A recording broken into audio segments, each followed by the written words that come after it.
Hi lucky. Hello lucky coupon. അയ്യോ എന്നെ മനസ്സിലായില്ലേ? കിച്ചു, കൃഷ്ണകുമാരൻ എന്ന് കിച്ചു. ലക്കി കൂപ്പൺ 5 കിലോ സ്വർണം. ഇയാൾക്ക് എന്താ വേണ്ടത്? ദാ ഈ ചോദ്യം തന്നെയായിരുന്നു അന്നും. അന്ന് വേണ്ടിയിരുന്നത് ഈ ലക്കി കൂപ്പൺ. പക്ഷെ ഇന്ന് വേണ്ടത് ഫ്രണ്ട്ഷിപ്പ്. അല്ല, എന്തോ ഒരു മാറ്റം ഉണ്ടല്ലോ. ഓഫ്, അന്ന് എന്തായിരുന്നു ഒരു ഫോം, എന്തായിരുന്നു ഒരു സ്റ്റൈൽ.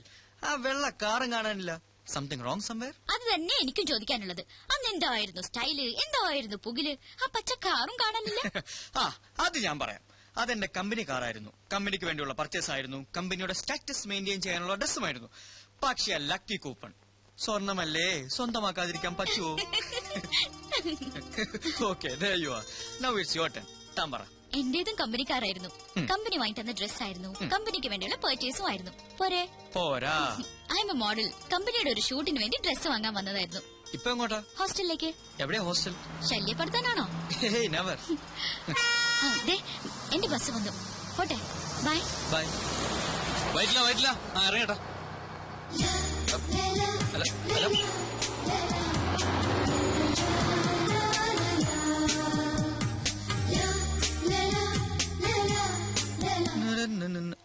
സാറിതെങ്ങോട്ടാ?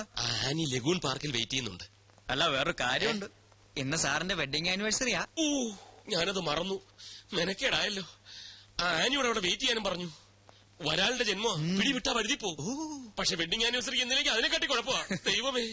സാറ് പേടിക്കണ്ട, കാര്യങ്ങൾ മാനേജ് ചെയ്യാൻ ഞാൻ ഇവിടെ ഇല്ലേ. ഞങ്ങളുടെ വെഡിങ് ആനിവേഴ്സറിക്ക് ഇയാളെന്തോ ചെയ്യാനാ? അതൊക്കെ എനിക്ക് വിട്ടുതരൂ സാർ.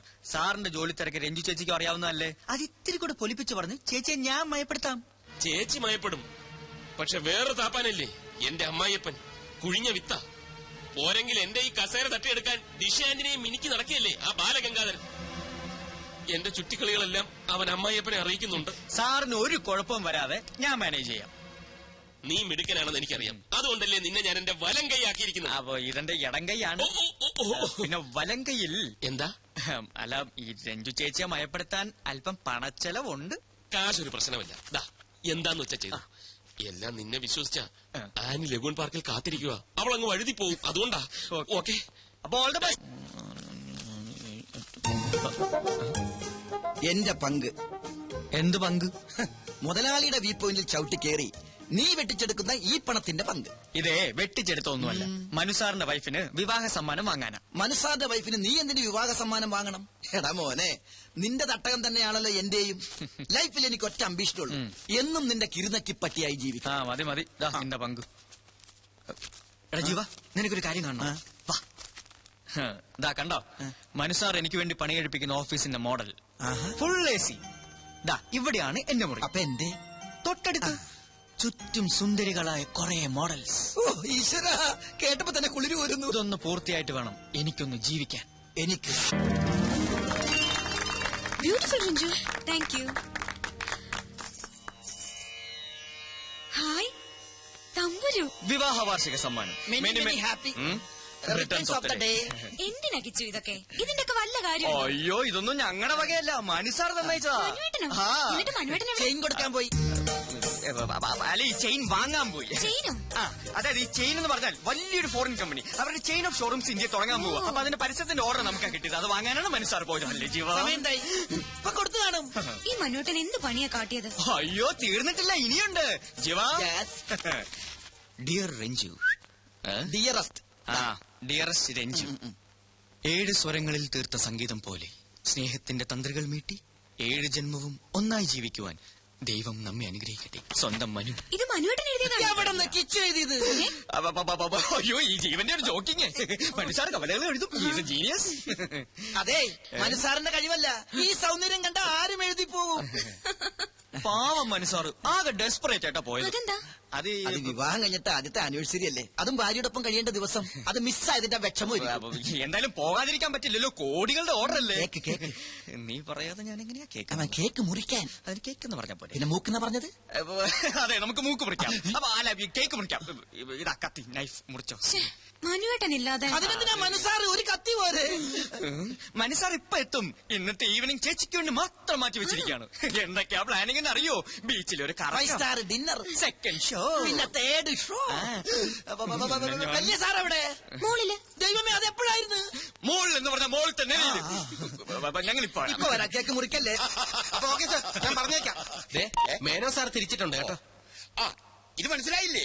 ബാലു എന്റെ അനിയന്റെ മോനാ. ഇത് മനസ്സിലായില്ലേ? എന്റെ വല്യച്ഛനാ. അതല്ലേ ഞാനും പറഞ്ഞേ. ആയിക്കോട്ടെ, ഞാൻ പറഞ്ഞാലും തെറ്റൊന്നുമില്ലല്ലോ. പക്കല്ലേ? Good morning sir. വാ വാ വാ. അല്ല അവനെവിടെ? വേന്ദ്രൻ, മാനവേന്ദ്രൻ. മനു സാർ അല്പം തിരക്കില്ല, ഒരു എമർജൻസി ഓ, മീറ്റിംഗ്. മനസാറിന്റെ എമർജൻസി ഒക്കെ എനിക്കറിയാം. ഓവർ ടൈം ഡ്യൂട്ടി ആയിരിക്കും അല്ലേ? ഇപ്പൊ എങ്ങനെയുണ്ട് വല്ലിച്ച? സ്വന്തം വിവാഹത്തിന്റെ 1ാം വാർഷികം പാവ രഞ്ജു വെഡിങ് ആനിവേഴ്സറി കേക്കും വാങ്ങി വെച്ച് മെഴുകുതിരിയും കൊളുത്തി കാത്തിരിക്കുക. ഈ മണക്കൂസ് പെണ്ണിന്റെ അടുത്ത് എത്ര പറഞ്ഞാലും മനസ്സിലാവില്ലല്ലോ. അയ്യോ, സാറുമാർ തെറ്റിദ്ധരിച്ചിരിക്കുകയാണ്. മനസ്സാറിനെ കുറിച്ച് അങ്ങനെയൊന്നും പറയരുത്. പനിനീർ പൂ പോലെ മൃദുലമാണ് അദ്ദേഹത്തിന്റെ ഹൃദയം. ഇല്ല കിച്ചു? അതെ അതെ, രഞ്ജു ചേച്ചി കാത്തിരിക്കുമെന്നും ഇന്ന് ഒരു മീറ്റിംഗിനും ഇല്ലെന്ന് പറഞ്ഞ് ഇറങ്ങിയതാ. പക്ഷെ എന്ത് ചെയ്യാം, ഞാൻ നിവൃത്തിയില്ലല്ലോ. ഓഫീസിലേക്ക് വിളിച്ചിരുന്നല്ലോ. അവിടെ ഇല്ലല്ലേ? ഞാൻ ഗസ്റ്റ് ഹൗസിലേക്കും വിളിച്ചു. അവിടെയും ഇല്ല. അപ്പൊ ക്ലബിൽ വിളിക്കായിരുന്നില്ലേ? വിളിച്ചില്ല. അവിടെയും ഇല്ല. ഞാൻ നേരിട്ട് പോയിരുന്നു. കുഴഞ്ഞു. അപ്പൊ അതെ കറക്റ്റ്. മനു സാർ അവിടെ കൊണ്ടെന്ന് ഞങ്ങളും പറഞ്ഞില്ലല്ലോ. ലഗൂൺ പാർക്ക് ഹോട്ടലിലെ മീറ്റിംഗ്. ലഗൂൺ പാർക്കിലാണോ മരിയ പാർക്കിലാണോ? Lagoon park. ലഗൂൺ പാർക്കിൽ. അച്ഛാ, എന്തോ ഊണ് കഴിക്കാൻ വരൂ. മനുവേട്ടൻ വരില്ല, എന്തോ തിരക്കാത്രേ. വരില്ല. നിനക്കറിയില്ലെങ്കിലും എനിക്കറിയാം. എന്താ ചെയ്ത്? ദേ ഇവര് അന്യരൊന്നല്ലല്ലോ. എന്റെ പൊന്നു മോളെ, നിനക്ക് അവൻ ഇനിയും മനസ്സിലായില്ലല്ലോ. ഇവളോട് ഇഷ്ടം തോന്നിട്ടൊന്നല്ല പരമേശ്വര. എന്റെ മടിശീലയിലെ ചക്രം കണ്ടിട്ടാ അവൻ ഇവളെ കയറി പ്രേമിച്ചത്. ദേ ഇവൾ ഒരു വാക്ക് പറഞ്ഞാൽ മതി, ഇപ്പൊ പിടിച്ച് പുറത്താക്കി വേറെ കെട്ടിച്ചു വിടും ഞാൻ ഇവളെ. ആ സിംഗപ്പൂർ ചക്കൻ ഇപ്പോഴും തയ്യാറാ. എന്നിട്ട് ആ സ്ഥാപനം ഞാൻ ഇവനെ ഏൽപ്പിക്കും. ഞാൻ അതൊന്നും മോഹിച്ചിട്ടല്ല. ഞാൻ മോഹിച്ചു. അച്ഛനൊന്നും മിണ്ടാതിരിക്കുന്നുണ്ടോ? മനുവേട്ടന്റെ ജോലിയും തിരക്കൊക്കെ എനിക്കറിയാം. പരമേശ്വരൻ മാമേ, കല്യാണം കഴിഞ്ഞ അന്ന് തുടങ്ങിയതാ മനുവേട്ടനോടുള്ള ഈ ദേഷ്യം.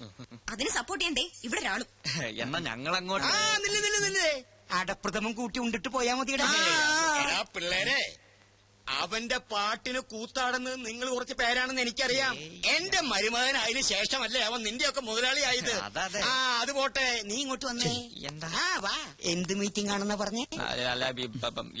ബ്യൂട്ടി കോൺടെസ്റ്റിന്റെ ആദ്യം ഈ സ്പോൺസേഴ്സുമായിട്ടുള്ള പിന്നെ മീറ്റിംഗ്, മോഡൽസുമായിട്ടുള്ള മീറ്റിംഗ്, പിന്നെ ഫോട്ടോഗ്രാഫേഴ്സുമായിട്ടുള്ള മീറ്റിംഗ്, പിന്നെ മീറ്റിംഗ് എല്ലാ ശ്രദ്ധയും ബുദ്ധിയും അർപ്പിച്ചുള്ള മീറ്റിംഗ് അല്ലേ? അല്പം തെറ്റിയാണ്ടല്ലോ. കവിതകൾ എന്റെ ബലഹീനതയാണ്. സ്ത്രീയെക്കുറിച്ച് പ്രശസ്തനായ ഒരു ആംഗലേയ കവി പാടിയത് എനിക്കറിയൂ. ഇല്ല. ഒരു നിമിഷം തരൂ നിന്നിൽ അലിയാൻ, ഒരു യുഗം തരൂ നിന്നെ അറിയാൻ. എത്ര പെട്ടെന്നാണ് ഞാൻ ആനിയെ അറിഞ്ഞത്. ഈ ജന്മാന്തരങ്ങളുടെ ബന്ധം എന്നൊക്കെ പറയാറില്ലേ, എന്നെന്നും ഇങ്ങനെ ഒന്നായി കഴിയാൻ ഒരു നൂൽ ബന്ധമായി ഈ ചെയിൻ ഇരിക്കട്ടെ. 22 ക്യാരറ്റ്സാ.